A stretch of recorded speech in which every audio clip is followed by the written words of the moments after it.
In the beginning of the book of Exodus, in Parashat Sh'mot, we learn that a new Pharaoh arises, one who no longer remembers Joseph, and he enslaves the Israelites. Fear takes hold of Egypt, and Pharaoh decrees that Hebrew baby boys are to be drowned in the Nile.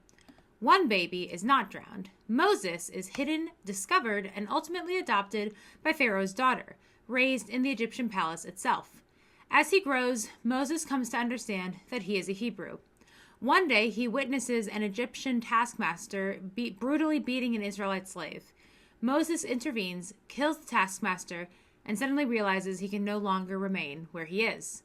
He flees to Midian, where he marries the daughter of a priest and becomes a shepherd.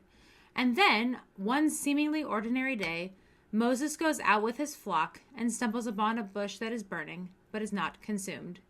From within that bush, God speaks. God calls Moses by name.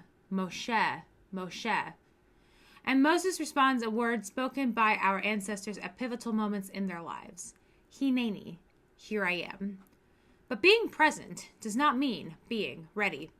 God tells Moses that he must return to Egypt, confront Pharaoh, the ruler of the empire that raised him, his own adoptive family, and demand the freedom of the Israelite people.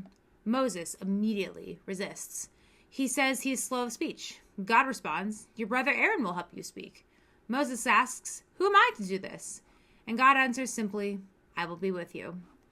This is so often how the most important moments of our lives arrive, not when we feel prepared, not when we feel confident, but when we are simply willing to stand where we are and listen.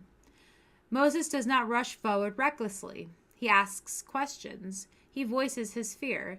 He names his limitations. And then, despite all of it, he goes. Moses teaches us that faith is not the absence of doubt. Faith is showing up, asking the questions we need to ask, and still taking the next step. Liberation, the Torah tells us, does not begin with certainty. It begins when someone says, Hineni, here I am, and trusts that they do not have to walk the path alone.